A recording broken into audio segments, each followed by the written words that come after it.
जब एलिफ अस्पताल जाती है तो डॉक्टर उसे बताते हैं कि सियान के दिल की हालत बहुत नाजुक है और हमें समझ नहीं आ रहा कि इतनी कम उम्र में उसका हार्ट ट्रांसप्लांट करना पड़ेगा।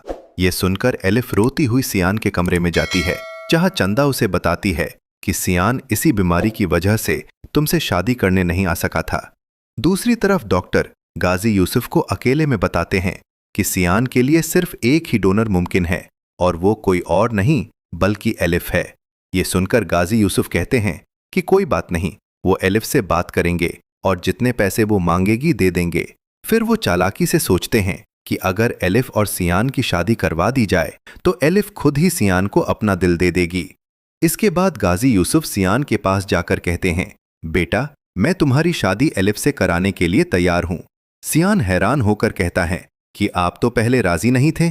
तो गाजी यूसुफ जवाब देते हैं कि तुम्हारी तकलीफ ने मुझे मजबूर कर दिया है, अब तुम्हारी खुशी ही मेरी खुशी है। मगर सियान को बिल्कुल भी अंदाजा नहीं होता कि इस सब के पीछे एलिफ की मौत की साजिश रची जा रही है।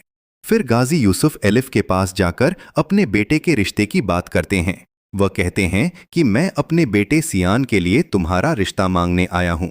एलिफ भी तुरंत हाँ कर देती है और बताती है कि वह सियान से बहुत प्यार करती है। यह सुनकर गाजी यूसुफ उसे सियान के पास ले जाते हैं।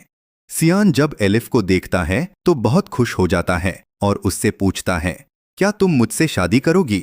एलिफ मुस्कुराकर हाँ कह देती है।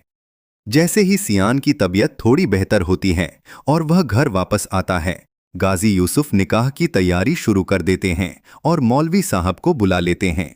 लेकिन दूसरी तरफ वह जिक्रिया को हुक्म देते हैं कि जैसे ही एलिफ दुल्हन बनकर पार्लर से तैयार होकर निकले, उसकी गाड़ी का एक्सीडेंट करवा देना।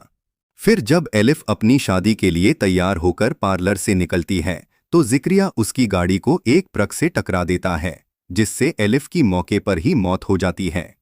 इसके बाद जिक्रिया सियान को खबर देता है कि एलिफ का एक्सीडेंट हो गया है। यह सुनकर सियान को तेज दिल का दर्द उठता है और वह वहीं गिर पड़ता है।